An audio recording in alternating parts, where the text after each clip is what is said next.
Et qui suis-je? Qui suis-je alors que tu es devant le messager d'Allah? Prends patience. Le prophète est sorti de sa maison. Le prophète que son Seigneur a purifié. Lui qui ne parle pas sous l'effet de la passion. Il sort de sa maison et les gens lui désignent du doigt. Les gens lui désignent du doigt en chuchotant « Voici Mohamed !» Et son épouse Aïcha a commis l'adultère. Quelle épreuve pour lui! Que va faire le prophète? Comment le prophète va-t-il défendre Aïcha? Comment va-t-il défendre son épouse, ce qu'il a de plus précieux? Lui qui disait à propos d'Aïcha « Ne me faites pas de mal au sujet d'Aïcha. » Mes bien-aimés, venez, approchons-nous dans ce sermon. Et ce sermon est un message pour nous tous. Ce sermon est pour quiconque a été lésé dans sa religion, pour quiconque a été lésé dans son honneur, pour quiconque a été lésé dans sa dignité. Ce sermon est pour celui qui a été blessé par les paroles des gens,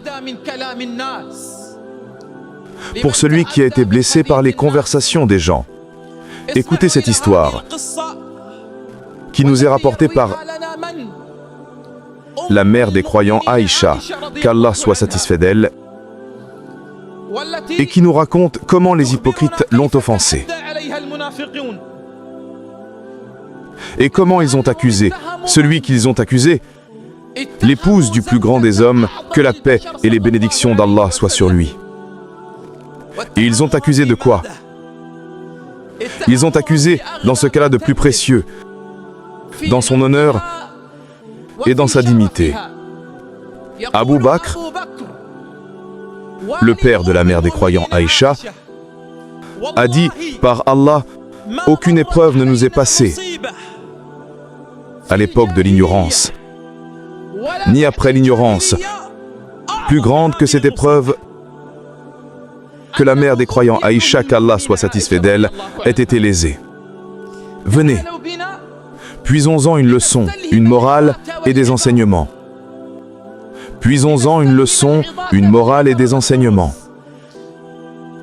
L'imam al-Bukhari, qu'Allah lui fasse miséricorde, a rapporté d'après la mère des croyants Aïcha, qu'Allah soit satisfait d'elle, qu'elle a dit: chaque fois que le prophète, que la paix et les bénédictions d'Allah soient sur lui, partait pour une bataille, parmi les batailles, il tirait au sort entre ses épouses. Vous savez, lorsque le prophète partait pour une bataille, la bataille pouvait durer des jours, sans compter que le voyage pouvait durer des mois. Il devait nécessairement y avoir, avec le prophète, que la paix et les bénédictions d'Allah soient sur lui, une épouse parmi ses épouses, et il était de la coutume du prophète, que la paix et les bénédictions d'Allah soient sur lui, qu'avant la bataille, il tirait au sort entre ses épouses pour que sortent celles des épouses du prophète, que la paix et les bénédictions d'Allah soient sur lui, qui l'accompagneraient dans la bataille. Et voici que le bien-aimé, que la paix et les bénédictions d'Allah soient sur lui, lors de l'expédition de Bani al-Mustarlik, tire au sort entre ses épouses, et le sort désigne la mère des croyants Aïcha, qu'Allah soit satisfait d'elle. Ainsi, la mère des croyants part avec le prophète, et que la paix et les bénédictions d'Allah soient sur lui. Et vous savez, la femme était placée dans un hawda, et ce hawda était placé sur un chameau pour servir de voile face aux hommes, afin que les hommes ne voient pas les femmes pendant leur voyage, pendant leur chemin vers la bataille. Ce jour-là, la mère des croyants Aïcha raconte « Nous nous sommes arrêtés pour nous reposer, et la mère des croyants Aïcha est partie pour satisfaire un besoin naturel avec certaines de ses compagnes. La mère des croyants a satisfait son besoin, et lorsqu'elle est revenue, voilà que la mère des croyants Aïcha a perdu son collier, et ce collier appartenait à Salama, qu'Allah soit satisfait d'elle. Alors elle est retournée pour prendre le collier, et quand elle est revenue, voilà que l'armée était partie et avait avancé. Alors la mère des croyants Aïcha, qu'Allah soit satisfait d'elle, est restée à sa place, espérant que l'armée remarquerait l'absence d'Aïcha et reviendrait chercher la mère des croyants Aïcha. Mais l'attente a duré longtemps et elle s'est endormie. La mère des croyants Aïcha, qu'Allah soit satisfait d'elle, s'est endormie. Il y avait un compagnon nommé Safwan. Ce compagnon était paresseux. Il tardait à partir pour les batailles et tardait à rejoindre l'armée.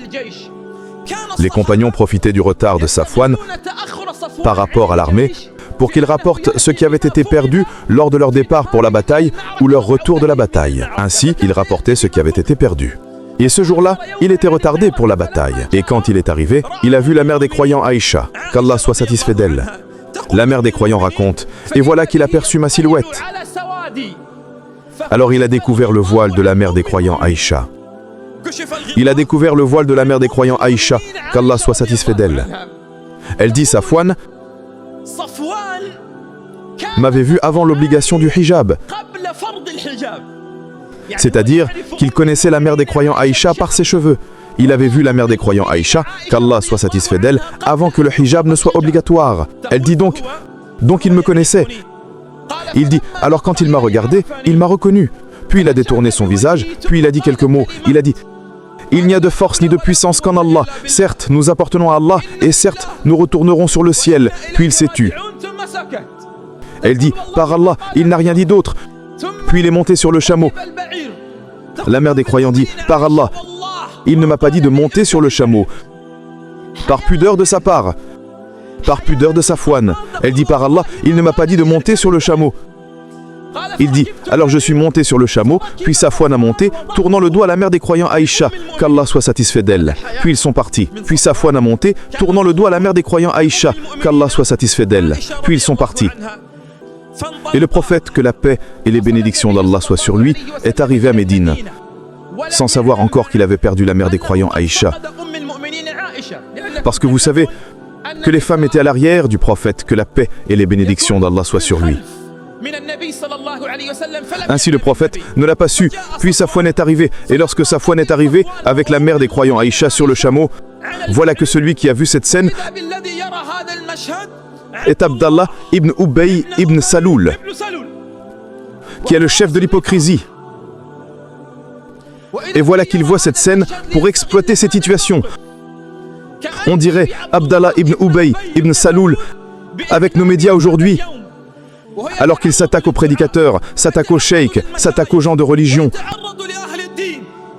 non par animosité envers leur honneur, et non par animosité envers la religion qu'ils portent dans leur cœur. Alors Abdallah a regardé cette scène, puis s'est tenu devant les gens et a dit, par Allah, elle n'est pas innocente de lui et il n'est pas innocent d'elle. Par Allah, elle n'est pas innocente de lui et il n'est pas innocent d'elle. Alors la calomnie s'est répandue dans Médine et les gens ont commencé à s'emparer de ces nouvelles et une guerre a commencé. Celle qui sévit à notre époque, la guerre du copier-coller. Et les gens, sans vérifier, ont commencé à propager les nouvelles et à parler de la mère des croyants Aïcha. Et voilà que la nouvelle est arrivée au prophète, que la paix et les bénédictions d'Allah soient sur lui. Et voilà que le prophète est sorti de sa maison. Prends patience, ô toi qui as été lésé dans ton honneur, ô toi qui as été lésé dans ta dignité. Prends patience, le prophète avant toi. Et qui suis-je? Qui suis-je alors que tu es devant le messager d'Allah? Prends patience. Le prophète est sorti de sa maison. Le prophète que son Seigneur a purifié. Lui qui ne parle pas sous l'effet de la passion. Lui à qui la révélation descend. Il sort de sa maison. Et les gens lui désignent du doigt. Que voici mon épouse.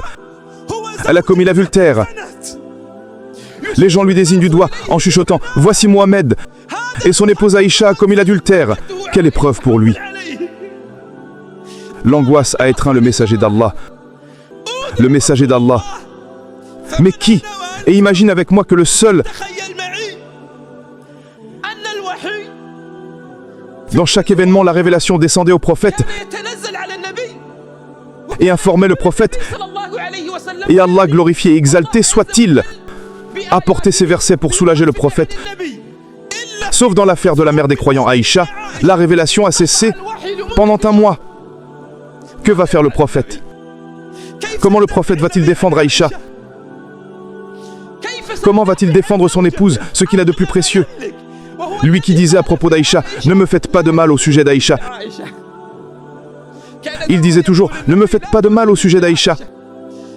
Et la révélation a cessé pour le prophète, que la paix et les bénédictions d'Allah soient sur lui, au point que la mère des croyants Aïcha dit qu'ensuite, je suis tombée malade. Puis le prophète, que la paix et les bénédictions d'Allah soient sur lui, est entré chez moi. Elle dit, par Allah, il ne m'a pas parlé, ne m'a questionné, ne m'a reparlé. Le prophète, jusqu'à ce moment, savait que la mère des croyants ne savait pas que cette rumeur s'était répandue à son sujet. Alors le prophète, pour préserver les sentiments d'Aïcha, ne lui en a pas reparlé. Pour préserver les sentiments de la mère des croyants, ne lui en a pas informé. Elle dit, par Allah, il ne m'a questionné, ne m'a reparlé, ne m'a adressé la parole, sauf que chaque fois que j'étais malade, il se montrait compatissant envers moi. Mais cette fois, il avait changé. Et le prophète, que la paix et les bénédictions d'Allah soient sur lui, chaque fois qu'il sortait de sa maison, les gens lui désignaient du doigt en chuchotant, et un mois était passé sans que la révélation ne vienne. La mère des croyants, Aïcha, qu'Allah soit satisfait d'elle, s'était remise, et elle est sortie avec Mistah, qui était une compagne. Elles sont sorties pour se laver. Puis Mistah est marchée et a trébuché. Alors, elle a maudit son fils et a dit que Mistah soit disgracié. Alors la mère des croyants, Aïcha, a dit, tu le maudis? Lui qui a participé à Badra. Tu le maudis, lui qui a participé à Badra. Elle dit, ô mère des croyants, par Allah, tu ne sais pas ce qu'il a dit à ton égard. Elle dit, sur moi? Elle dit, oui. Elle dit, et qu'a-t-il dit? Il a dit telle et telle chose à ton égard, ô Aïcha. Elle dit, et la nouvelle est-elle parvenue aux gens? Elle dit, oui. Elle dit, et la nouvelle est-elle parvenue au messager d'Allah? Elle dit, oui. Ensuite, Aïcha est allée. La mère des croyants, Aïcha, est allée vers le prophète, puis a demandé au prophète la permission d'aller chez son père. La fille de la Siddiq, aucune nouvelle n'était encore venue, innoncentant la mère des croyants, Aïcha. Alors elle a regardé sa mère. Elle a dit, oh ma mère, ne m'as-tu pas informé de la nouvelle?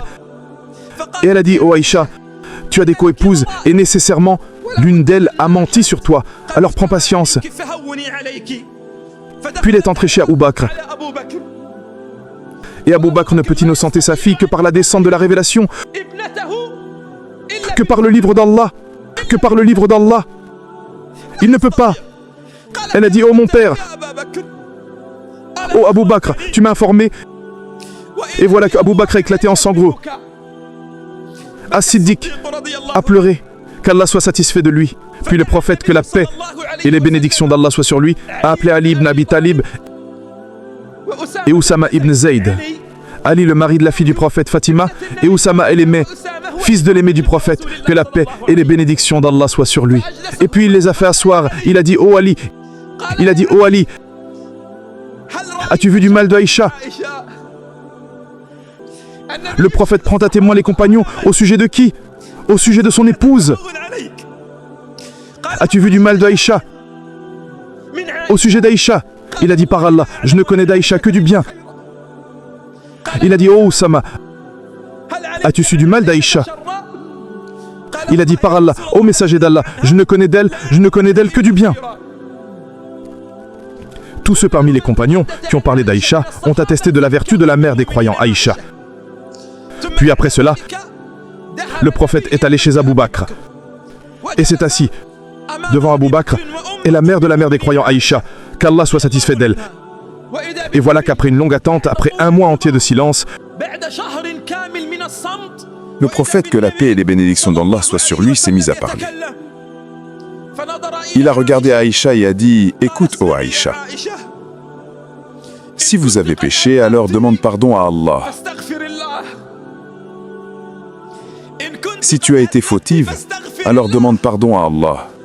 Car lorsque le serviteur se répand et revient à Allah, Allah lui pardonne. Et si tu es innocente, Allah te blanchira.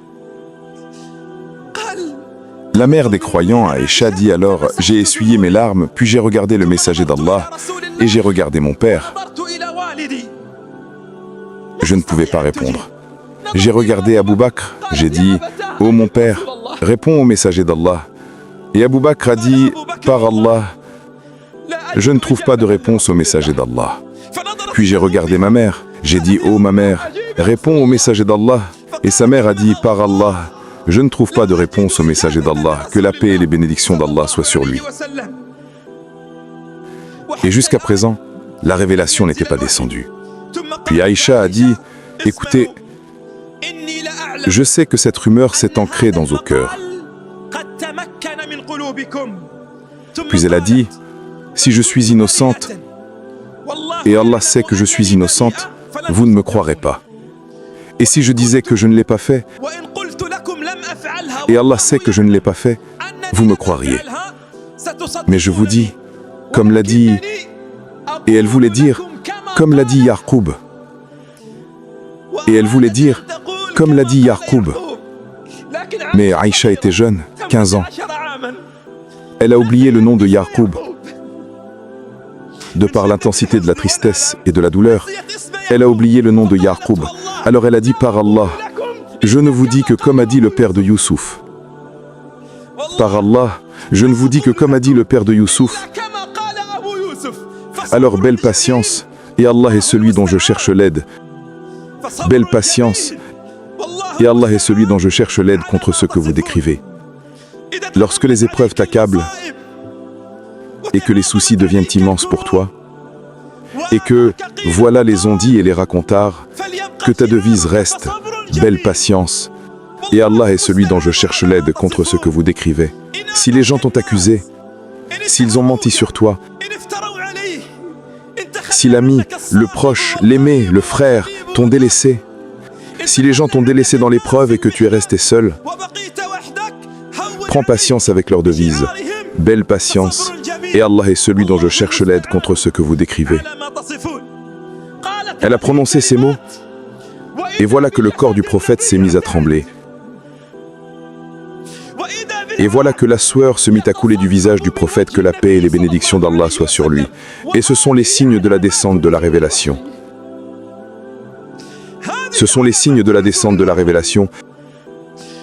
Et voilà que le prophète, que la paix et les bénédictions d'Allah soient sur lui, a tressailli, puis a dit, « Ô Aïcha, ô Aïcha, sois heureuse, car Allah t'a innocenté du 7e ciel. Ô Aïcha, sois heureuse, Dieu t'a béni, Aïcha. » Aïcha dit, par Allah. Par Allah, je ne m'attendais pas à ce que soit révélé à mon sujet dans le Coran. Je ne m'y attendais pas. Je m'attendais à ce que le prophète me voie en rêve, que je sois innocente dans une vision. Je suis trop insignifiante pour que soit révélé à mon sujet dans le Coran. Mais c'est le fruit de la patience, le fruit de l'endurance, le fruit du fait de savoir qu'Allah est avec toi même si tu es seul, même si le monde entier est contre toi. Et sache que s'ils se réunissaient pour t'apporter un bien, ils ne pourraient t'apporter que ce que Allah a décrété pour toi. Et s'ils se réunissaient pour te nuire, ils ne pourraient te nuire qu'en ce que Allah a décrété. Ils ne pourraient te nuire qu'en ce que Allah a décrété. La mère des croyants, Aïcha, qu'Allah soit agréé d'elle, dit, et voilà que 9 versets. Au début de la sourate An-Nur, 9 descendent à son sujet. Au sujet de qui? Au sujet de la mère des croyants, Aïcha. Qu'Allah soit agréé d'elle. Qu'a dit Allah au sujet de cet événement? Qu'a dit Allah au sujet de cet événement? Allah, glorifié et exalté soit-il, a dit, ne le considérez pas comme un mal pour vous. Ne le considérez pas comme un mal pour vous, mais c'est un bien pour vous. Lorsque l'épreuve t'atteint, ne pense pas que c'est un mal. Lorsque tu entends les gens te nuire à l'oreille et que tu lis les conversations des gens à ton sujet, prends patience et affermis ton cœur par la parole d'Allah le Très-Haut. Ne le considérez pas comme un mal pour vous, mais c'est un bien pour vous. Une rumeur, un simple murmure qui devient une tempête, un commentaire sur les réseaux sociaux, une accusation sans preuve. Et voilà que votre réputation, patiemment construite pendant des années, peut s'écrouler en quelques heures. Cette angoisse de être mal compris, cette colère face à l'injustice, ce sentiment d'impuissance. Qui parmi nous n'a jamais connu cela? Aujourd'hui, je veux vous parler d'un sermon qui a marqué des millions de personnes, celui du cheikh Mahmoud Al-Hassanat sur l'épreuve de la calomnie. Pourquoi ce discours particulier mérite toute notre attention? Parce qu'il ne se contente pas de nous raconter un événement historique, il nous offre une véritable boîte à outils spirituelle et psychologique pour affronter les moments où le monde semble se liguer contre nous. Ce que le cheikh nous transmet à travers le récit de notre mère Aïcha, c'est bien plus qu'une leçon de patience. C'est une stratégie complète pour transformer l'épreuve en élévation. Je vous propose de découvrir ensemble les 5 enseignements fondamentaux que j'ai tirés de ce sermon exceptionnel. Premièrement, le cheikh nous rappelle une vérité essentielle. La calomnie frappe souvent les plus vertueux. Regardez l'histoire d'Aïcha, épouse du prophète, celle qu'on appelait la mère des croyants. Si elle a subi cette épreuve, qui parmi nous peut se croire à l'abri ? Le cheikh explique cela avec une profondeur remarquable. Plus vous êtes proche de la vérité, plus les forces du mensonge vous attaqueront. Ce n'est pas une punition, c'est presque un signe de reconnaissance. Deuxièmement, et c'est peut-être l'enseignement le plus libérateur, l'épreuve de la calomnie vous révèle à vous-même. Le cheikh décrit magnifiquement cette période où la révélation s'est interrompue pendant 1 mois. 1 mois de silence divin, 1 mois où le prophète lui-même devait attendre. Savez-vous ce que cela nous apprend ? Que parfois, la plus grande sagesse réside dans l'attente. Que le silence de Dieu n'est pas son absence, mais sa manière de nous préparer à une révélation plus grande. Troisième enseignement, et celui-ci va changer votre rapport aux épreuves, la bonne attitude face à l'accusation. Le cheikh analyse le comportement sublime d'Aïcha avec une finesse psychologique extraordinaire. Elle ne s'est pas débattue, elle ne s'est pas justifiée hystériquement. Sa réponse, patience, belle, et Allah est mon secours contre ce que vous inventez. Cette phrase, le cheikh la décortique mot par mot pour nous révéler la puissance thérapeutique. Quatrièmement, le sermon nous montre le rôle crucial de la communauté. Regardez comment Abu Bakr, Ali ou Saïma, chacun à sa manière a soutenu Aïcha. Le cheikh souligne un point crucial. Dans l'épreuve, vous découvrez vos vrais alliés. Ces personnes qui, sans preuve, savent au fond d'elles-mêmes votre innocence.